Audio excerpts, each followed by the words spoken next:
Breaking news. Officials have reported a possible Bigfoot sighting in the Alaskan wilderness.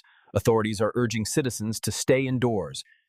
No. The door just opened by itself. No. Which one? That door just opened by itself. That door just opened by itself. I've got a knife in here. I've got a knife.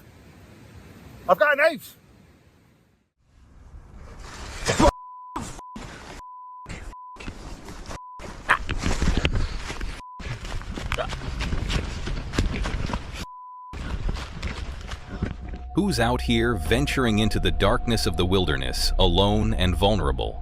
The woods can be an eerie place, especially at night. But what happens when you stumble upon something that makes your blood run cold?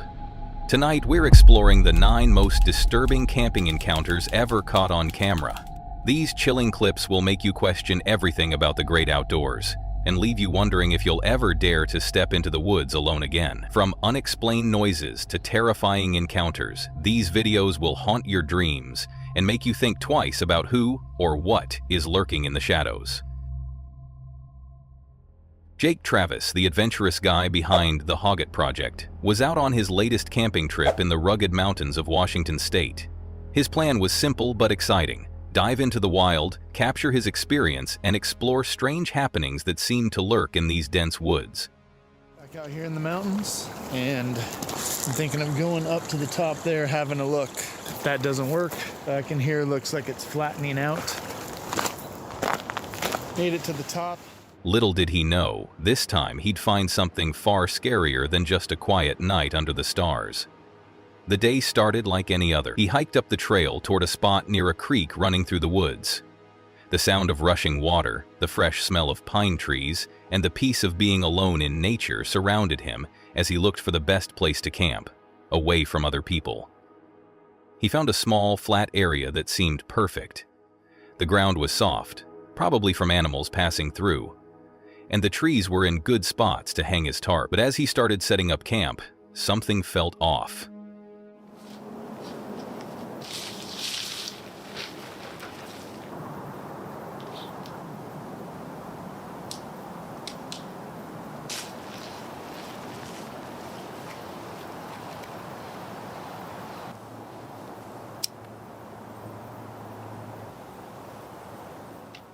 The tarp, which should have been easy, was giving him trouble. The trees weren't in the best spots, and he realized the tarp wasn't square, making it a little harder to set up. But Jake pushed through and got it up, creating a slanted shelter against the hill. By the time he finished, the sky was starting to darken. As the campfire flickered and the air grew colder, Jake began to feel uneasy.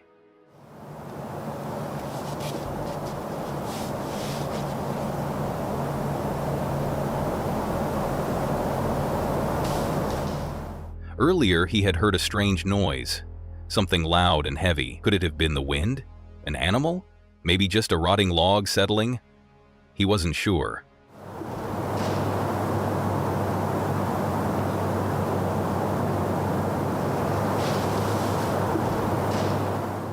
But then, as if the woods were playing tricks on him, another noise came from the forest, this time closer, the crunch of footsteps on dry leaves and twigs. Jake froze. And that's when I stand up and I just shine the forest. Of course the noise has stopped, and I'm guessing whoever it was, it found a good spot to lay low. I didn't see any eyes blowing back, didn't see any movement, other than I did see a bat. But definitely that is not what made the loud noises. And all this, I probably shined the light on the forest for a good 3 to 4 solid minutes. His heart started to race. He slowly stood up, scanning the dark woods. The light from his flashlight cut through the trees, showing only shadows and a bat flying by. But the footsteps had stopped. Whoever, or whatever, had been out there was now gone. A chill ran down his spine. He thought about what to do. Should he stay and keep the fire going, or pack up and leave? And I was like, I'm not scared right now, but I'm also thinking maybe I'm too close to the stream.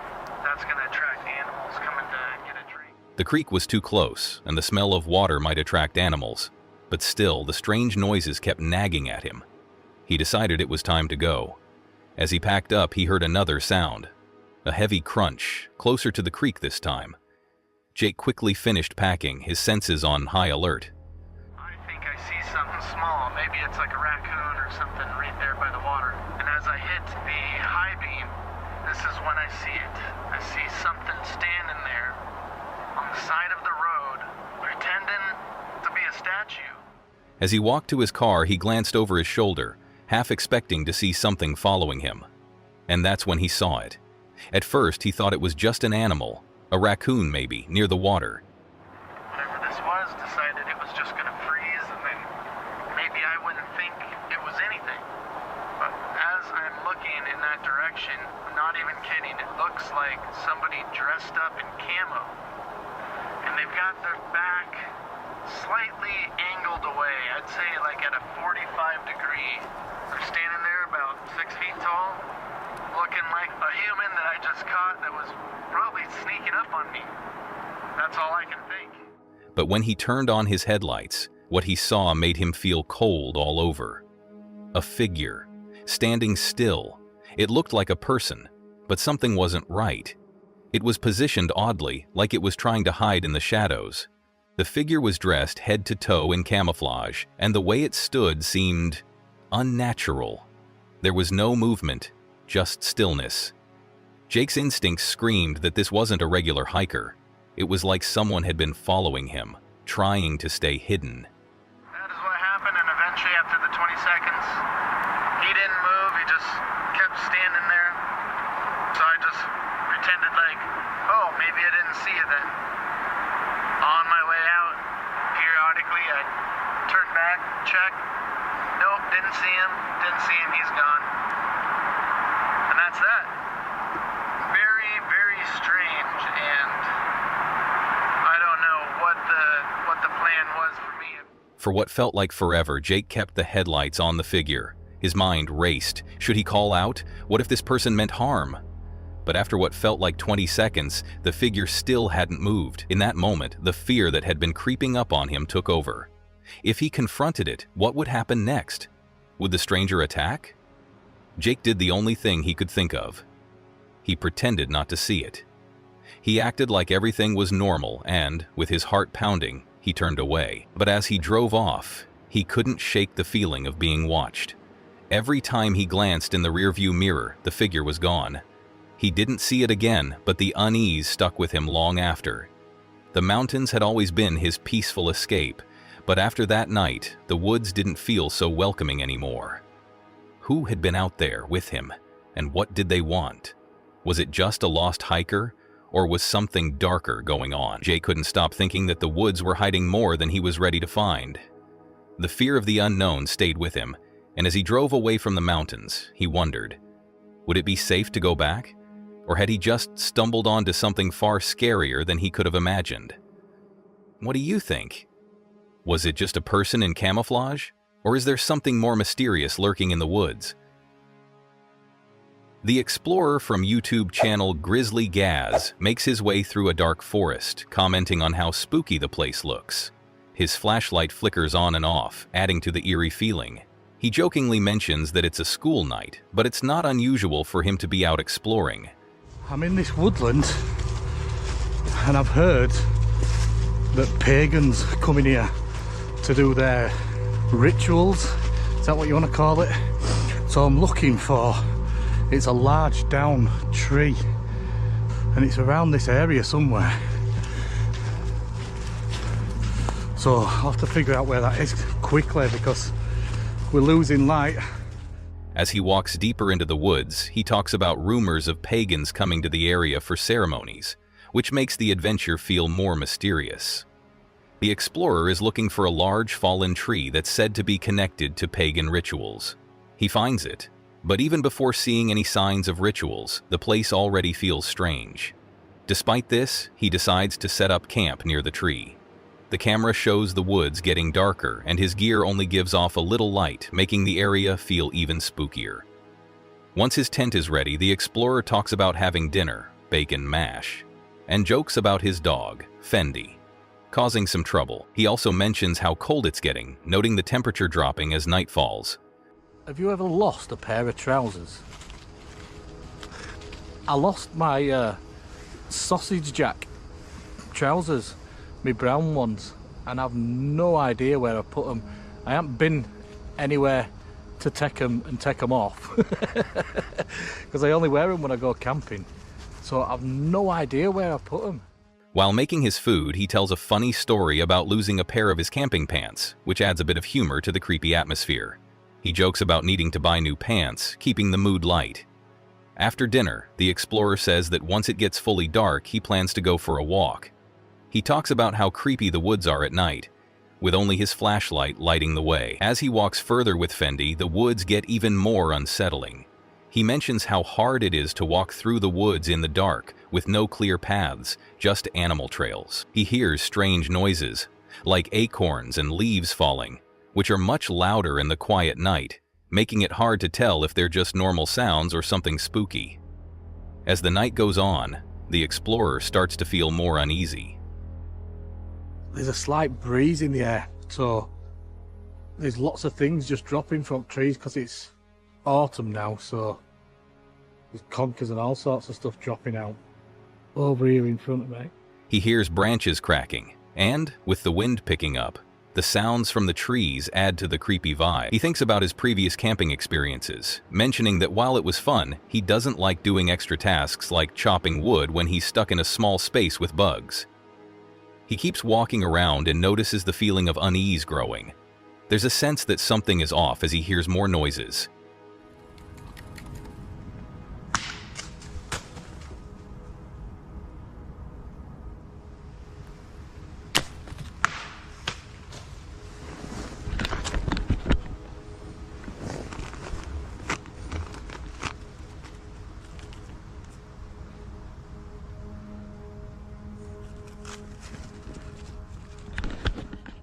Some of the sounds seem too close, and he talks about the danger of falling branches, which can be deadly. The explorer hears more noises, including something that sounds like footsteps or someone walking nearby.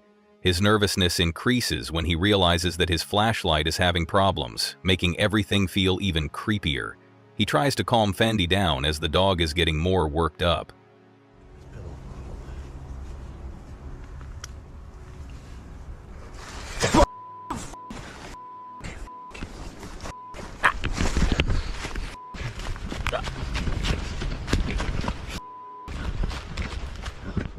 The explorer's worry grows as his light flickers off and on. GoPro's nearly dead and all. Let me try to find a torch.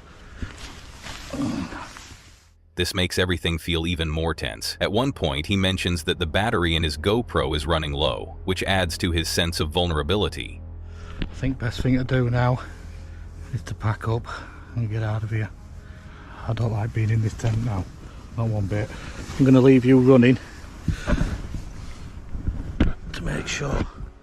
He starts to feel trapped and more anxious, saying he doesn't want to be in the tent anymore. By now, the tension is high. The explorer hears more strange noises and can't tell if it's just the wind or something else. His flashlight keeps malfunctioning, which makes him even more scared. He talks about how uneasy he feels because of the flickering light, the strange noises, and Fendi acting anxious. He even considers packing up and leaving the woods, feeling disoriented and scared by the darkness.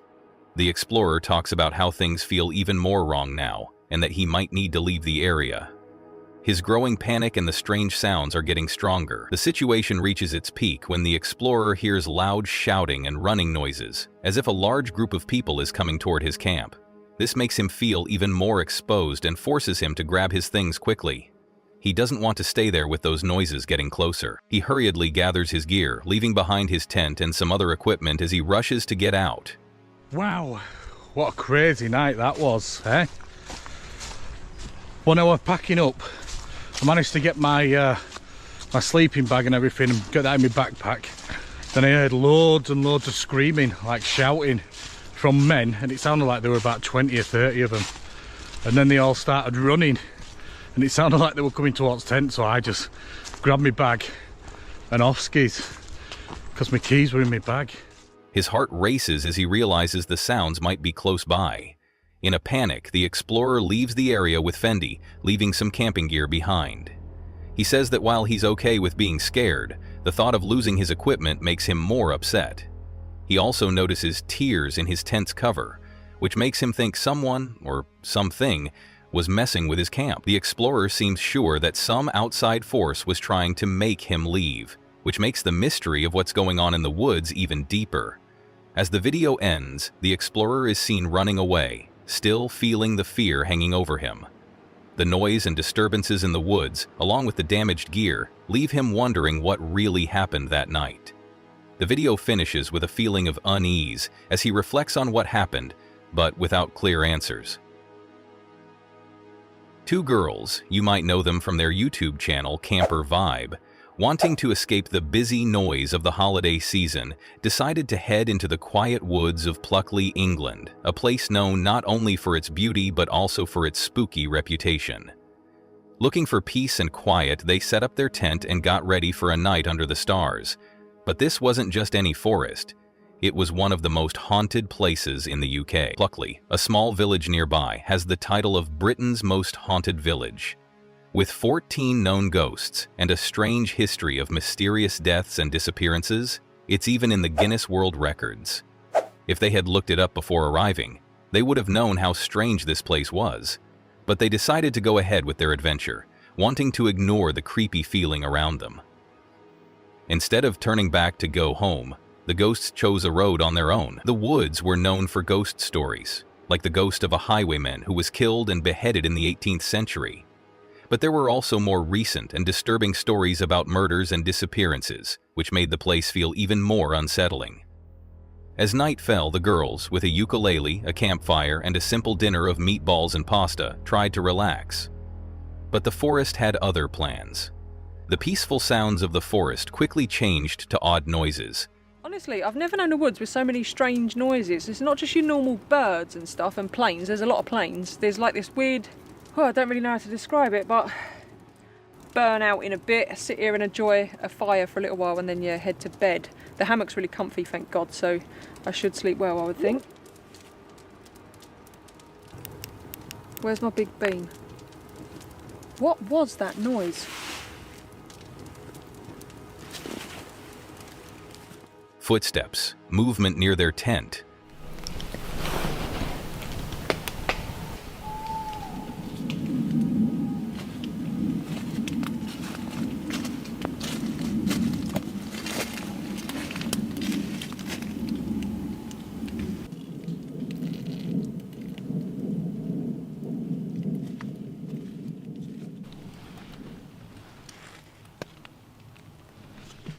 And strange sounds that couldn't be explained made them nervous.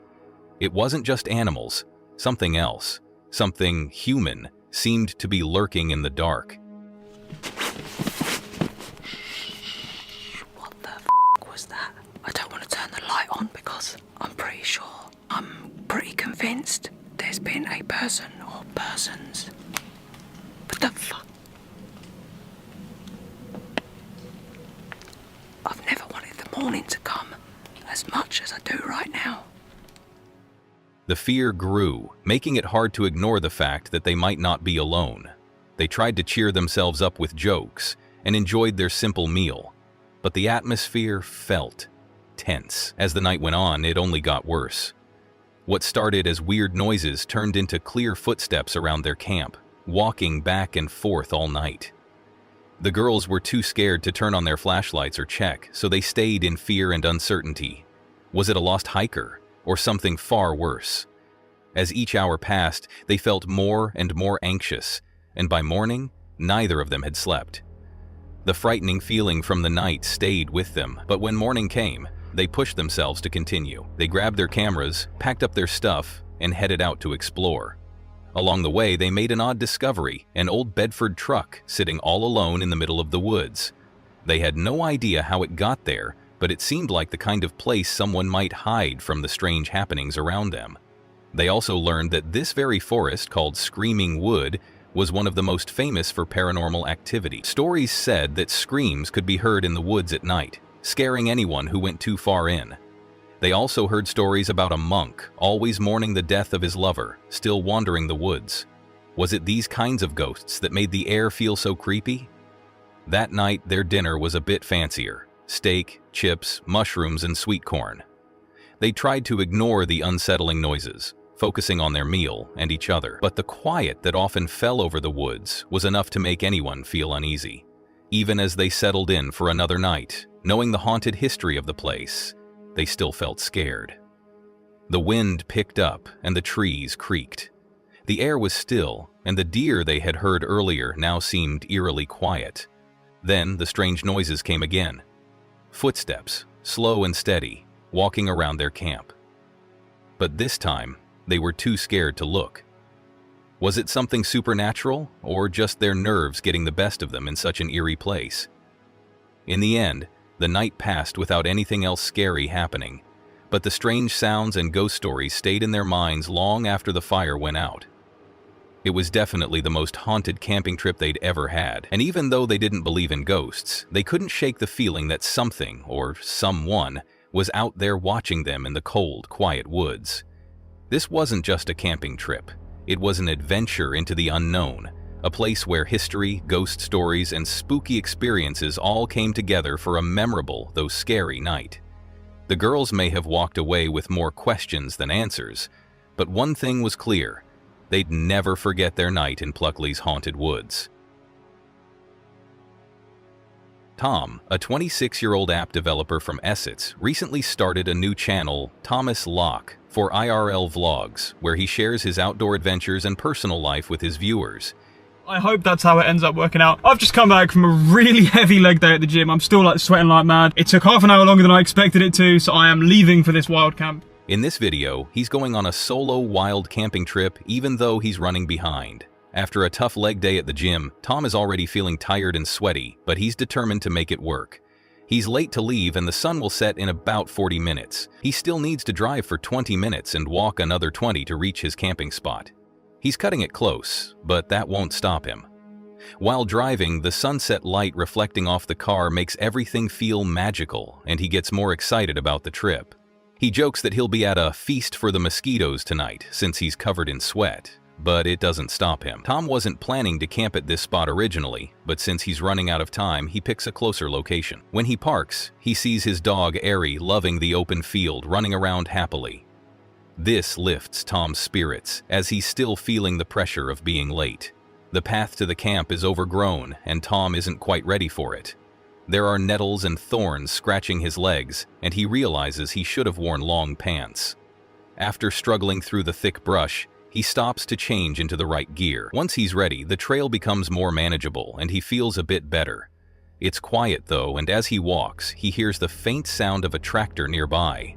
He's happy to be away from busy paths, but there's still something strange about the silence.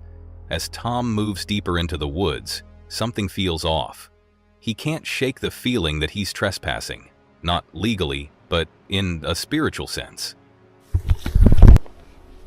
His dog's tail, he keeps looking over there. His tail. It's just completely dropped. He keeps looking in that direction. The woods are so quiet, and it feels like something's wrong. Aerie's behavior makes him even more uneasy. The dog starts acting strange, staring at one spot in the woods, tail down and eyes darting around. Tom feels more uncomfortable. It's not just the quiet, it's like everything around him is watching. He wonders if he's just imagining things, but something doesn't feel right. Tom's gut instinct tells him to cook dinner, put on some bug spray, and just get through the night. But the more he thinks about it, the more uneasy he becomes. The woods just don't feel right.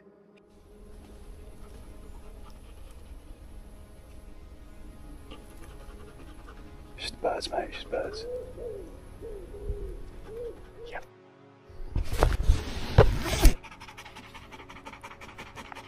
He wonders if the weird feeling is just in his head, or if Aerie is sensing something he can't see. Tom starts to feel like maybe camping here isn't a good idea after all. Then, things get worse. He's about to make food when Aerie keeps staring into the woods, which is starting to freak Tom out. Aerie never reacts like this, and it makes Tom question if he should even stay. He begins to feel like he's doing something wrong by being there, like something doesn't want him around. The woods are silent, and the usual sounds of crickets and birds are gone, making everything feel even creepier. Tom even starts thinking about comments he's gotten online, with one person suggesting that maybe he's too nervous for camping and should quit. Yeah, man, I don't know. I was going to talk about how this one guy was like, oh, you should quit camping if you're overly nervous, and I was going to be like, no, I'm not overly nervous. Yeah, here I am camping in a forest on my own. I just had doubts because 2 people approached me in the middle of my last video. Tom is torn between finishing his trip and listening to the feeling in his gut that something's wrong. He decides to leave. It's not an easy choice, but he's trusting his instincts. He's not the type to quit, but this time something feels off. He packs up his stuff, deciding it's better to be safe. Harry seems relieved as they head back. As they leave, Tom feels a bit better, but he's still unsure if he made the right decision. Would everything have been fine if he stayed? Maybe.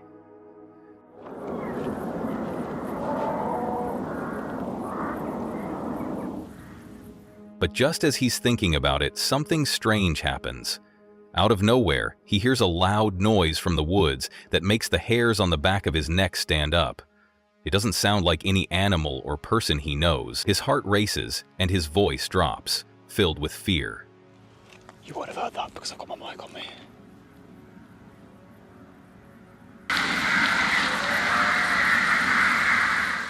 Harry too is acting strange, which makes Tom even more anxious.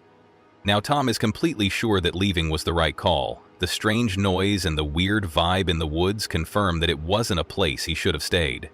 As Tom walks away, he reflects on how maybe his mind was playing tricks on him, but he's okay with that. He doesn't regret leaving.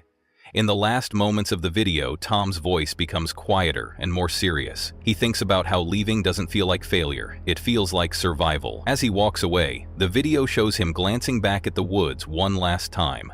Tom finishes the video with the feeling that something supernatural might have been going on. The strange noise only confirmed what he already suspected, that the place was off. While he doesn't have an explanation for what happened, he's fine with that. He made the right choice to leave, and he feels at peace with his decision. Urban explorers have a talent for finding forgotten places, and one such group, based in the Greater Toronto Area, GTA, set out to explore a creepy location, the abandoned Gundry Sanitarium. Built in 1880 by architect Charles Baker, the sanitarium was originally a private facility for women who needed rest and care away from home. But its later history was much darker. In the 1990s, the building was turned into a psychiatric center for children. However, after many reports of mistreatment, it was shut down in the early 2000s. The property, taken over by the city, has been abandoned and falling apart ever since. It operated as such until its closure in 1997, where it exchanged ownership with the local church and was converted into a psychiatric facility for children. This new life was short-lived, however, after several reports of abuse and mistreatment of patients led to an official investigation of the facility following its closure in early 2000. On this particular trip, the group entered the old decaying building, some going in together, others exploring alone. At first, everything seemed quiet, just an old, forgotten place falling apart. The explorers walked through the rooms, checking out the leftovers of what was once a working building. Oh, that's a pretty sweet fireplace. Yeah, there's a bunch of them.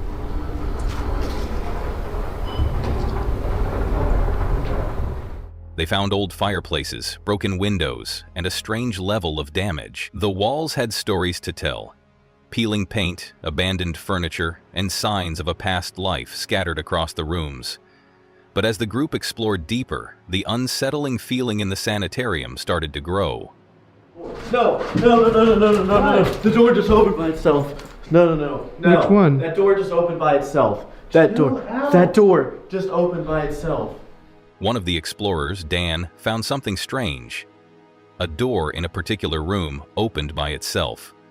The strange sounds and moving objects were things they had heard about, but now they were seeing them for themselves. Was it the wind, or was something or someone moving these things? As they went on, a sense of worry grew. The building had a history of people being treated badly, and as they explored further, the group started to feel that the building's past was still there, almost as if the place was filled with memories of what had happened. You said you found another dead cat? Yeah. They put a flower with it? Yeah, that's what I'm saying. Damn, that's messed Is up. somebody killing cats and just... I don't think so. The explorers found something disturbing. A dead cat, still smelling bad, trapped inside the building. Dan thought the poor animal might have wandered in and couldn't find a way out, but the smell stuck around, mixing with the rotting air, showing that this place had been empty for a long time, but still not totally abandoned. They also found odd marks on the walls, children's drawings, religious papers, and strange messages. Even though they didn't believe in ghosts at first, the group couldn't help but notice some weird things happening. Yeah.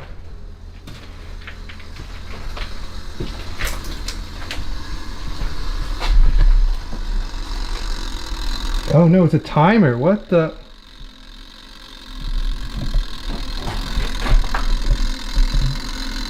Did you wind up this timer? Things were moved around, and a strange ticking noise from an old jacuzzi timer made the place feel even more creepy. The most unsettling thing they found? Dolls. When they went back to the room with the dolls, they realized the dolls had been moved. They were in different spots than where they had left them. Was it the wind? Or was something else going on?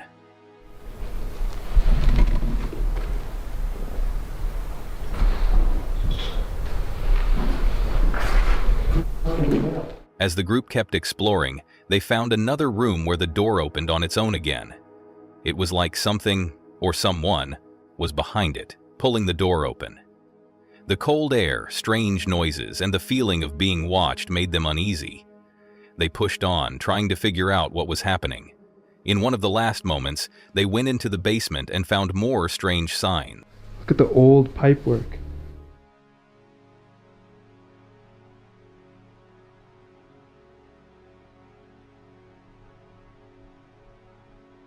The old pipes and equipment from when the building had been a psychiatric center told a sad story of when it had housed vulnerable children. When they reached the top floor, a final mystery was waiting for them. The dolls had been moved again, in a room where the atmosphere felt heavy, like they weren't alone. Was the Gundry Sanitarium haunted? Was something living in the walls making those strange sounds? Or was it just their minds playing tricks in such a run-down, creepy place? The explorers didn't have answers, but they did have footage, proof of their experience.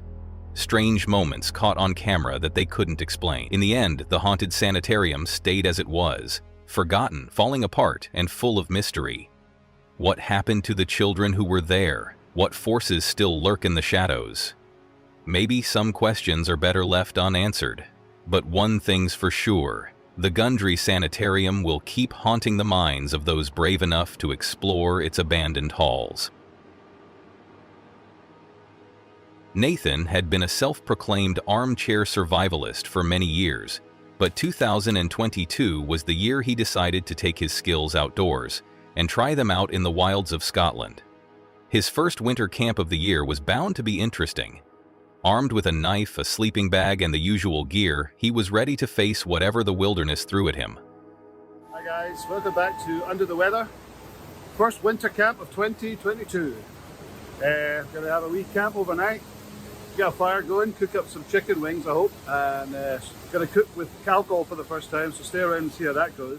However, this was no ordinary camping trip. No, this time the wild would not make things easy. Documenting his journey on his channel Under the Weather, Nathan captured every challenge and triumph, bringing viewers along for the adventure. As soon as Nathan arrived, he realized it was wetter than expected, which made starting the fire a bit harder. But, as any experienced camper knows, when things get tough, you just have to keep going. After a little time, Nathan finally got the fire going, though it took longer than he wanted. He had a plan for the evening. Chicken wings cooked over an open flame, using the cowgirl method for the first time. What could go wrong? Well, we'd soon find out. Right, done at last. That was amateur hour. I forgot the skewers, so you may have seen me trying with a couple of wee bendy sticks, but anyway, here we are. We have fried burnt chicken wings, mashed potato, which is actually not too bad, and some cheese coleslaw. A summer picnic. Let's try one of these wings.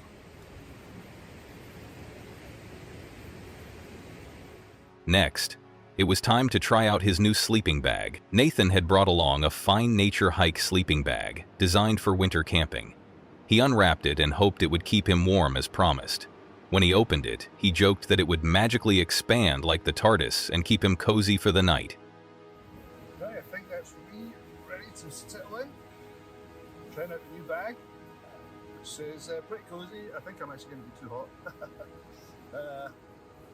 That's about it. So, let's see. God, I'm almost not ready.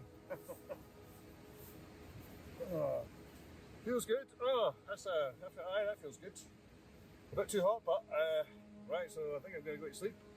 And unless something crazy happens, I will see you in the morning. Good night. He left it to puff up, trusting the goose down to do its job. After a little while, the bag seemed ready and looked promising. Nathan was excited about it, but would it be enough to keep him warm in the cold of the night? Now, with the fire and sleeping bag under control. Got milk with me today. Oh, I don't know how much this might take. But I had to buy a new cup from Primark. Not Primark, from Lidl.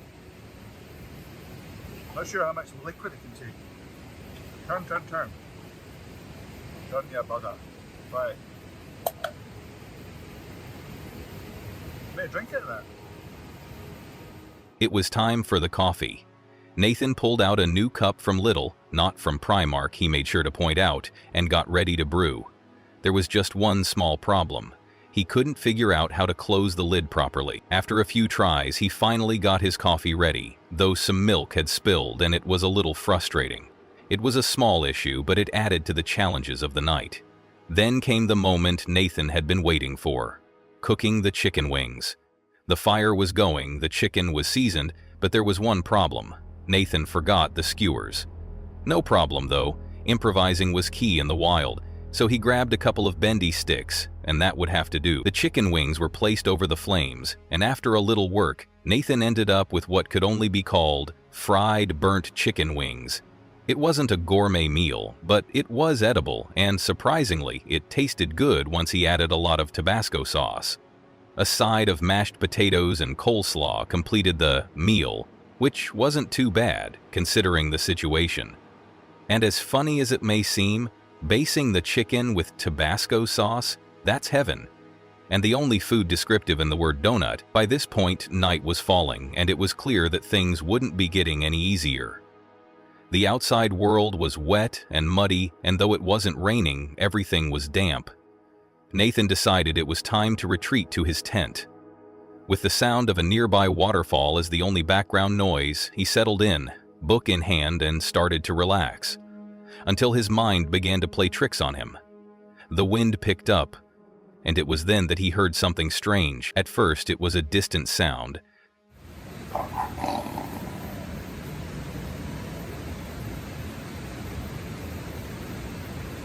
I've got a knife in here.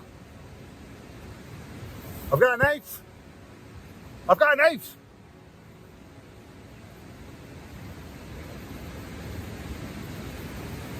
Right. Something like a laugh. Was there someone else out there with him? Impossible. Nathan was sure he was alone, isolated on a tiny island with rivers on both sides. No one could possibly be nearby. But the laughter kept going, followed by the sound of footsteps near the water. Hello? Hello? Hello? Jesus Christ! Fuck that. Nathan's heart began to race. Was it an animal? Was there someone out there? He didn't know. In his nervous state, he joked that if anything happened to him, this would be his last will and testament, but he was really feeling unsettled. After hearing what sounded like someone moving near the water, Nathan quickly grabbed his knife and got ready to investigate. His heart was pounding as he heard more sounds. Was someone there?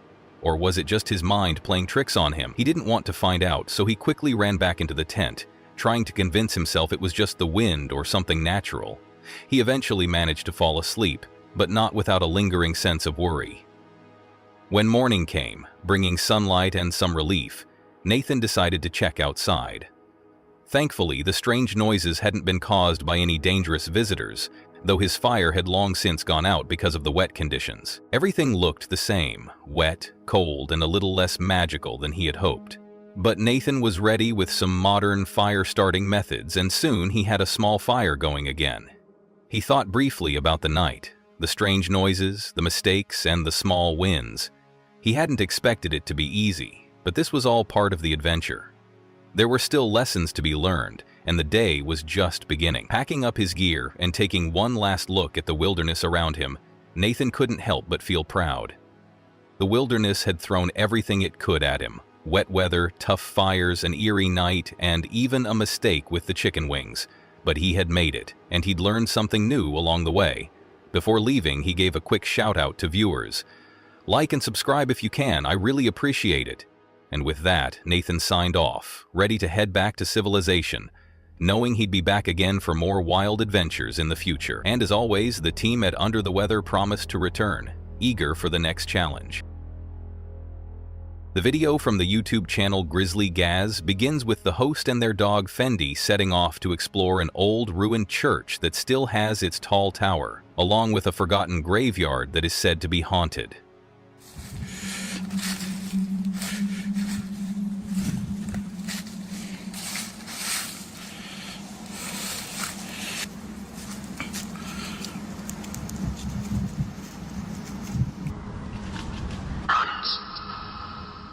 The host jokes about how spooky the place is and expresses excitement about the adventure ahead. As they get closer to the church remains, the host explains that it used to be the Church of England, but it was torn down in 2007 after a storm. Even though it's been destroyed, the tower and some lower parts of the church are still standing.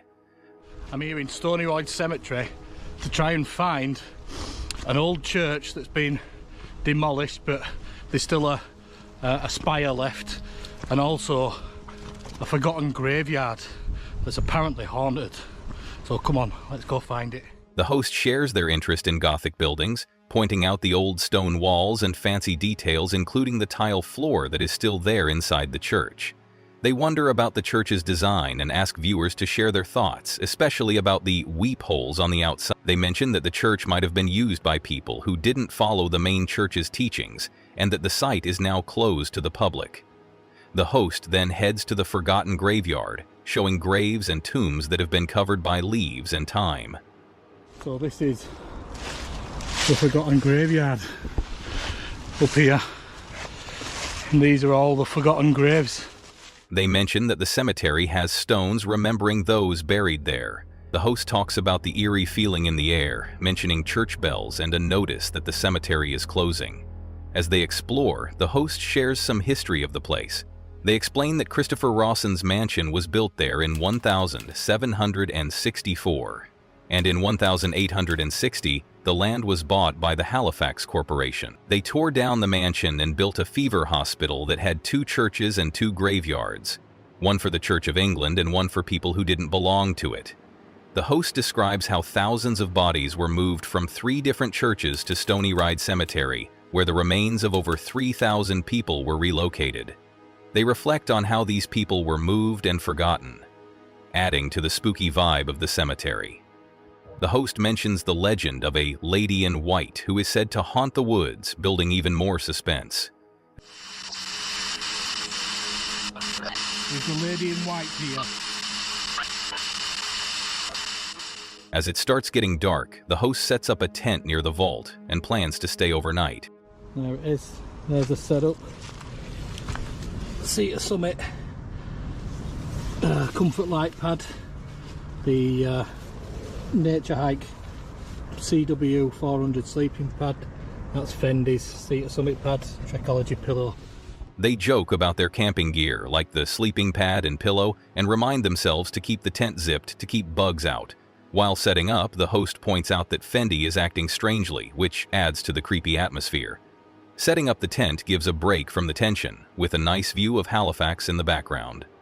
Once the camp is ready, the host uses an EVP, electronic voice phenomenon, device to try and communicate with any spirits around. The device responds with the word lower, followed by Albert. If someone's here, Will you come and say something into this device?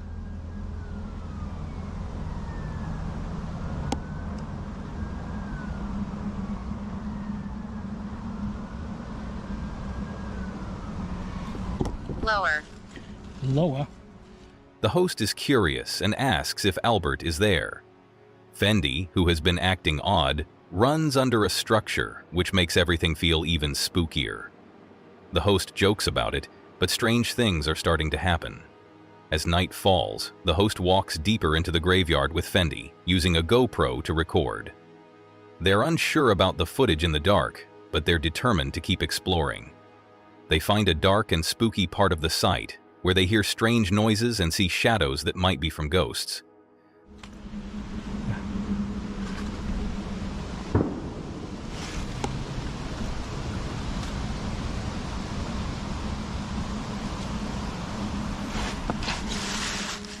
The host switches to their phone camera, which works better in low light, and keeps going.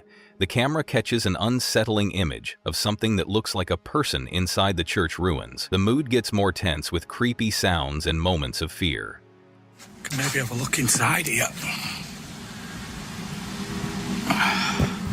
Can you see out?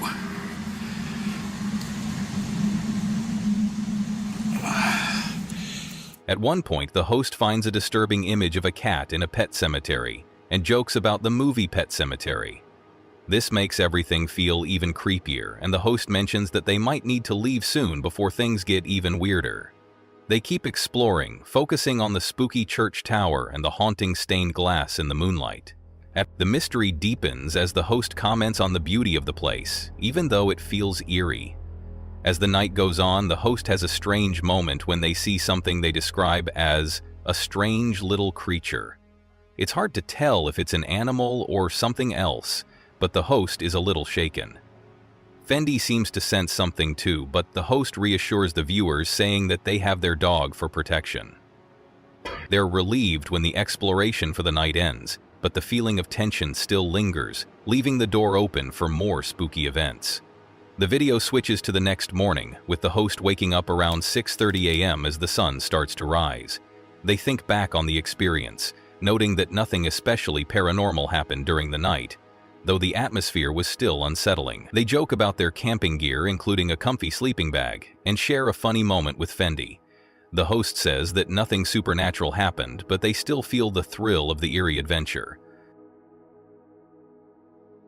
Larry's channel, Work Less, Enjoy Life More, was all about getting away from the stress of always working and living with less pressure. He used to run his own businesses, working long hours and feeling like his days off didn't really exist. He realized his life was taken over by responsibilities, big properties to take care of, bills piling up, and decided to sell everything. Now he works less than part-time, just enough to pay his bills, and spends his time in places like this, places most people only visit on weekends, if that. I used to have my own businesses, I worked a lot, felt like even on my days off, they weren't days off. I decided to sell everything, kind of let the businesses go, and now I work what I would consider less than part-time, and it pays my bills. Larry thought he was very lucky to have this life. One evening, Larry was camping in a beautiful, quiet spot, far away from the busy world. The temperature was finally cooling down to 78 DGF, and he had a fan going to help move the air, since his air conditioner had broken the week before. He thought he had about an hour or two before it got fully dark, so he decided to relax and maybe watch some TV while waiting for the heat to drop. It was supposed to be a peaceful, easy evening, just the kind of thing he had been working for. But then things took a strange turn.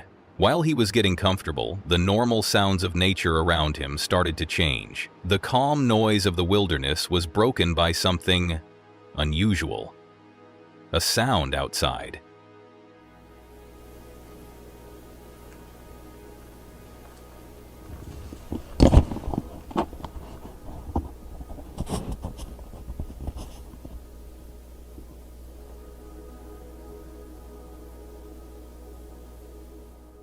At first, it was quiet, but clear, a distant sound of footsteps walking outside his camp. Larry stopped. There was no doubt now. The footsteps were clear, heavy, and steady. Someone, or something, was out there. Larry's heart began to race. He was alone, or at least he thought he was. He hadn't seen anyone for miles. The sound stopped, but the feeling of worry stayed. He tried to ignore it. Maybe it was just a deer or some other animal walking by. But then, a few minutes later, he noticed something even more strange. His chair, his folding camping chair, had been moved. Okay, this chair was over here by the table last night when I went to bed, or the last time I went outside. Larry was sure it had been by the table when he went to bed the night before, but now it wasn't in the same place. It had been moved, placed somewhere else.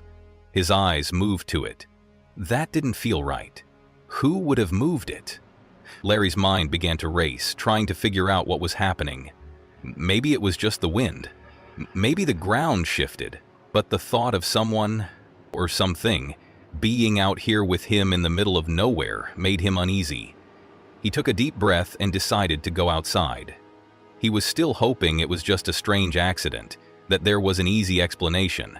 But when he stepped outside, he saw something unexpected. A tent, just down the road from where he was camping. "I'm out in the middle of nowhere," Larry said quietly to himself. "Why is there a tent right down the road from where I'm camping?" He looked around.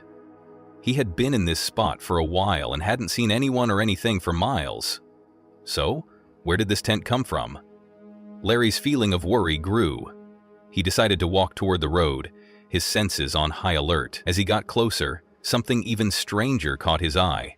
A truck, a dark-colored Ford parked on the side of the road. No one was around, it was just sitting there, out of place in such a quiet spot. "I haven't seen anybody. I haven't seen another person for miles," Larry thought to himself. The whole thing didn't make sense. A tent, a truck, but no people. Something didn't feel right. Then, Larry's worry grew even more. He remembered something. Earlier, he had seen a man, a figure sitting in the truck just parked on the side of the road, a guy in a Ford, sitting there, not moving. The whole thing felt wrong. It was creepy, especially in such a lonely area where he had expected complete quiet. Larry's mind raced. Why was there a truck out here, and who was the person in it?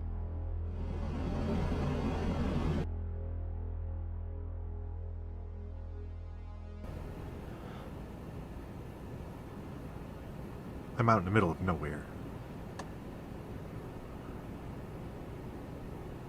Why is there a tent? Like right down the road from where I was camping. Why hadn't he seen anyone earlier in the day, and now there were signs of life? Strange, unexplainable signs? At that moment, Larry's gut told him something was wrong. Something wasn't right in this peaceful, quiet place. The calm of the night had been broken, replaced by an uneasy feeling.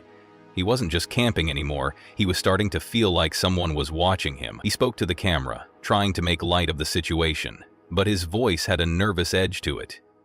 "Don't forget to share this with a friend if you want to freak them out," he said half-jokingly, but the fear in his voice was clear. Something was wrong.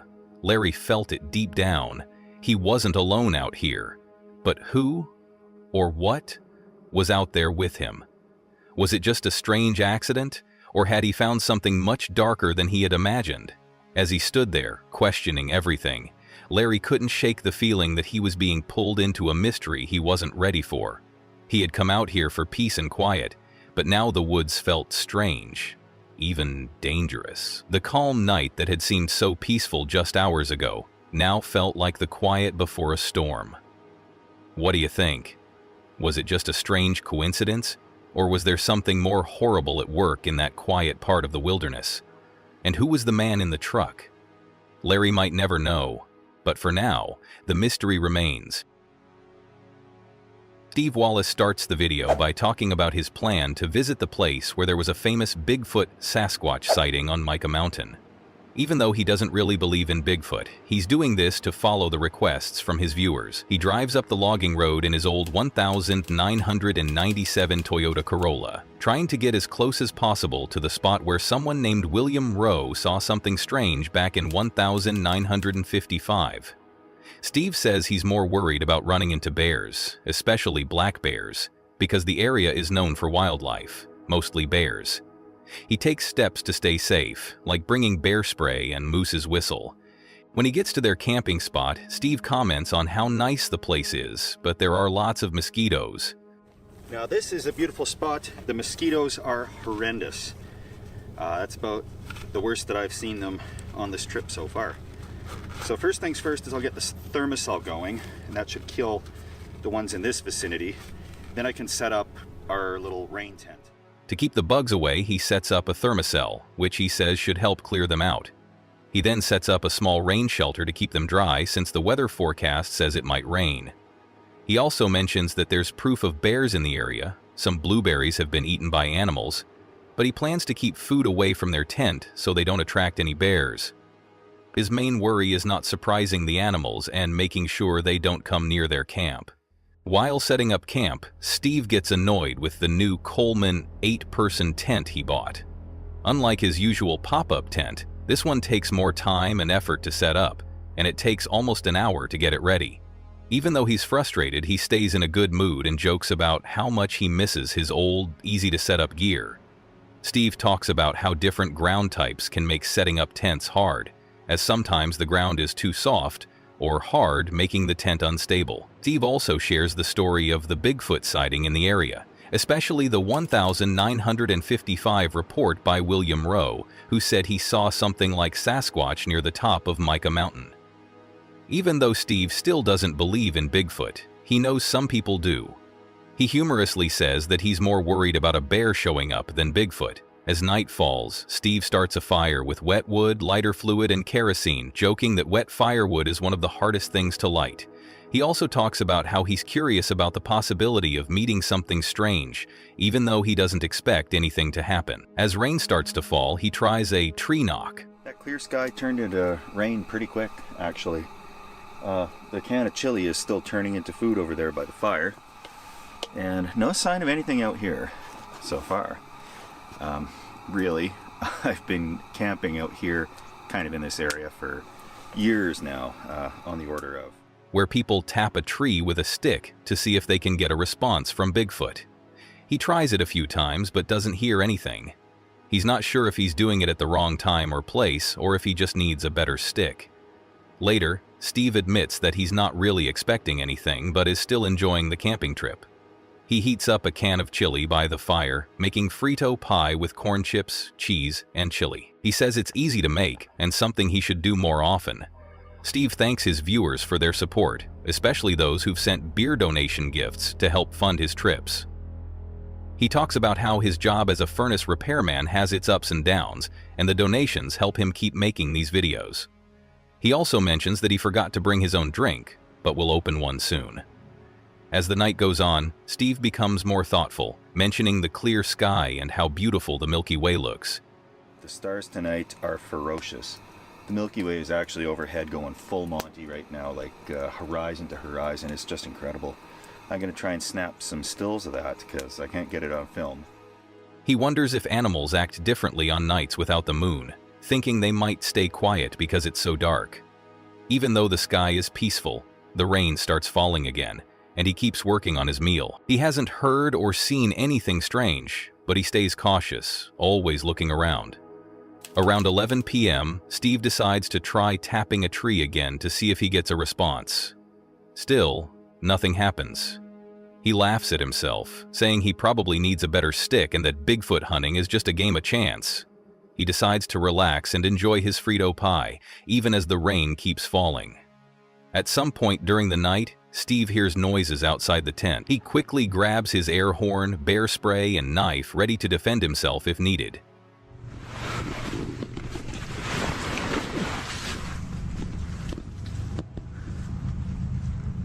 I'm getting close. There you go, my bear spray. Everything else here. He's not sure if it's a bear, Bigfoot, or something else, but the sounds are close enough to make him nervous. After a little while, he stays calm and waits for the noise to stop. He checks outside but doesn't see anything, so he stays alert, unsure if it was just an animal or something more unusual. The night passes without anything bad happening, though Steve admits he didn't sleep well because he was worried about what might be outside. In the morning, he finds out that the strange noises were caused by some cows that had wandered too close to the camp, causing a stampede. Steve laughs and says the cows were probably just as confused as he was. There's no sign of Bigfoot or any other animals, but he reflects on how easy it is to mistake animals for something scarier. Steve takes a moment to sleep more, though he admits it wasn't the best night's rest. He talks about how many mosquitoes are still around, but overall the trip has been calmer than he expected. He ends by saying that even though he doesn't believe in Sasquatch, he stays open to the idea, though he's still more worried about bears. He finishes by reviewing the tent, saying it was a good purchase despite the setup issues, and that he'll bring it on future trips.